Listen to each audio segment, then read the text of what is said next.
Hi guys! Magandang gabi! Welcome back po dito sa Gandara SIU channel for Showbiz Update.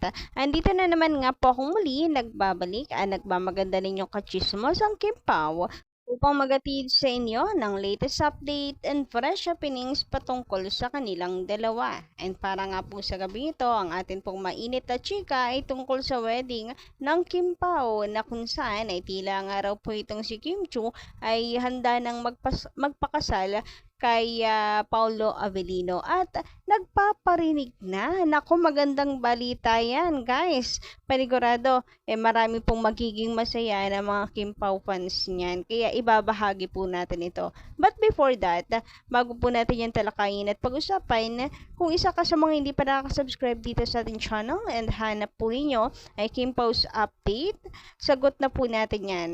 Pakiclick lang po ng subscribe button at notification bell para kayo ma-notify, mag-updated at ma-notify tuwing may bago tayong balita tungkol sa kanilang dalawa. So, ito na nga guys, unahin nga po muna natin itong mensahe ni Kuya Ogie para po kay Kimi. So, ito guys, sabi niya rito sa kanya pong comment, "Love you Kimi ng malala. Salamat sa spirit mong sobrang mapagbigay. I always be here for you, my dear." Lakas talaga ba kaninong ng dating, no? Naku, sana nga kung ikakasal po ang Kim Pao, kung magkatuluyan man nga po yung dalawa, ang maging ninong po ay si Kuya Ogie upang sa gayon ay magbunga naman guys yung pangungulit at panlalaglag parate ni Kuya Ogie sa Kim Pao. Halata mo rin kasi talaga na shipper si Kuya Ogie ng Kim Pao and boto siya kay Paulo para kay Kimi. And of course, isa rin kasi talaga si Kuya Ogie sa atin pong napagkukuhaan ng ayuda pagdating po sa Kimpaw. Napaka-solid na Kimpaw shipper ni Kuya Ogie. Ni Ninong Ogie nga pala. Charat! Advance lang. Anyway, sabi naman dito ni Miss Gloria, maraming salamat sa pagbabago ni Paulo. Dahil kay Kimi, parehas silang dalawa nagmamahala na God bless you both, Kim Pao, and more blessings to come. I love it.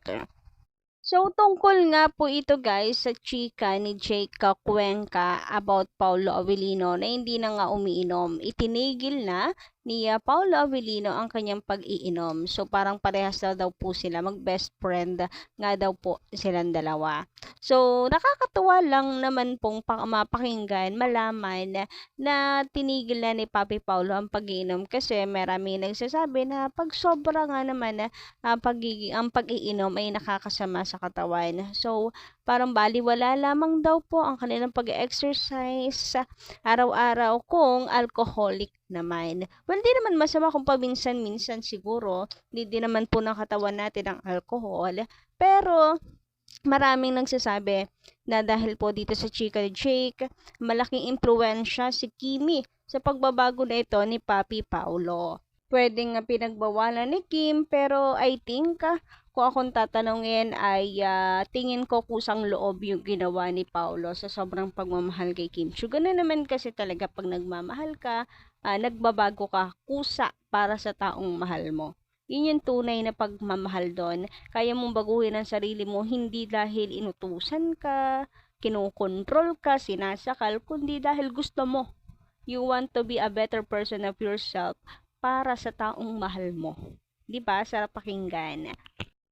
So, alam niyo na guys, alam niyo na kahit po pumunta sa party itong si Paulo, kasama niya ang kanyang mga barkada, panatag na yung loob niyo and lalong higit ni Kim Chu. Panatag ang loob niya kahit bumarkada pa itong si Paulo kasi merong self-discipline. Anyway, sabi nga dito, it's possible na si Kim ang one of the reason kaya tumigil ng uminom ng alak si Paulo, from Miss Elizabeth Flores. Naku, maraming salamat Miss Elizabeth, and yan din ang aking palagay. Malamang malaki po ang impluensya ni Kimi. And napakagandang senyales po niya na sa isang maganda at masayang relasyon niya. Samantala kung kayo naman po ang tatanungin ko guys, anong palagay niyo? Pinagbawalan ni Kim Chu or na kusang loob na ginawa ito ni Paolo kasi tumatanda na rin naman nga, hindi naman po sa pabata. And dahil na rin sa panahon natin ngayon na bigla-bigla na lang tayong binubulaga ng panahon na grabe yung mga nangyayari ngayon sa ating paligid. So, minsan din sa pagtanda natin, nare-realize po natin na mas maganda na maging healthy living.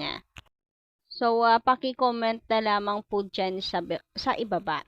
Anyway, ngayon naman dumako po tayo sa pinakasentro ng ating update para po sa gabing ito. So, eto nga po ay yung kaganapan sa Showtime na kung saan, grabe nga naman si Kimi. Grabe, napaka-competitive. Talagang tunay. At talagang sineswerte. Sabi nga ni Vice Ganda sa kanya, baka naman pati dito ay ipanalo mo pa. Ginanyan lahat no? Pero chillax lang kayo guys, ano lang naman yun, biro lang. Kasi nga 'di ba, win streak po itong si Kimi. Ang daming, lagi siyang panalo ngayon. Parang straight 2 months, puro good news yung atin na nababalitaan na for Kim Chu. So nakakatuwa naman. At happy rin naman ang Showtime family para po sa kanya. And nagkakatuwaan lamang po sila. Si Kimi nga po, natawa nga po agad-agad sa sinabi nitong si Vice. Anyway, ayun na nga, dahil dito, napasagot, parang si Kuya Ogie yun, Ninong Ogie ata yung narinig ko na nagsabi na panalo na rin daw sa love life, pati ba naman dito panalo pa rin. Oo, kung daw nagkakamali, si Ninong Ogie nagsabi noon. Pero itong si Kim Chu, ang sagot po niya is yan yung bagay na hindi pa niya naipapanalo yung pag-ibig daw. Doon pa daw siya hindi nananalo. Hindi pa niya naipapanalo. And dahil gusto pong pigain ni Mimi Vice itong si Kim Chu based sa video nating na panood, si Darren tinanong kung ano yung real status. Kaso, talagang mag-bestie yung dalawa, tikom din yung bibig ni Darren. Anyway, ang interpretasyon ko naman dito, dahil sa sinabi ni Kim Chu, na hindi pa niya napapanalo ang pag-ibig, maybe kasi hindi pa kasal. Kasi naman, Papi Paulo, ayan na, nagpaparinig na para naman sa wakas, manalo na si Kim Chu sa kanyang pag-ibig. Magpakasal na kayo. Mag-propose na dali-dali. Charot. And natutuwa naman ako kasi meron akong kaparehas ng naisip. Yung unang pumasok sa isip ko, yun talaga agad na pinapaywatig ni Kimi or nagpaparinig siya kay Paulo na kasal na lang ang kulang para pati pag-ibig maipanalo na niya, 'di ba? Ay natuwa ko kasi meron palang kapareho ako ng mindset. Sabi dito, hindi pa nananalo kasi hindi pa sila kinakasal. Pagkasal na, panalo. Panalong panalo na. Kaya nasabi niya na hindi pa nanalo. Lawakan ang isipan. #Kimpaw. And I think naman na kung talaga pong true-blooded Kim Pao fans, lalawakan po yung pag-iisip. Alam niyo naman na meron agad umaatake, etc. na nandyan na naman daw sa denial stage, dinay na naman si Paulo Avellino. Pero, pwede naman double meaning, di ba? Kung lalawakan nga po natin ang ating pag-iisip as a true-blooded Kim Pao fans. Hangga't hindi pa nga naman kasal, hindi pa masasabi na panalo na. So, Papi Paulo nagpaparinig na si Kimi. Handa na siyang magpakasal para ready na. Para maisigaw na hanggang sa love life, hanggang sa pag-ibig ay panalo siya. Yun na lang ang kulang sa lahat po ng panalo ni Kim Chu ngayong taon na to. Dami niyang napanalunan na, so sana this time ay, nakaka-excite naman. Anyway, syempre, nasa kanila pa rin po yan. Parang marami pa rin silang gagawin. Nasa peak po sila ng kanilang career ngayon. Iyaan po natin, darating din po sila sa puntong yan. And mas maganda yung nagugulat na lamang po tayo. Kasi ba, kadalasan kapag nakaplano, hindi natutuloy, so doon na lang tayo sa biglaan. Yung mabubulaga na lang tayo ganon. And syempre, para mabisa guys ang atin pong manifesting, isamahan po natin ang dasal. para pakinggan po ng Diyos at ito pong iguhit sa kanilang kapalaran.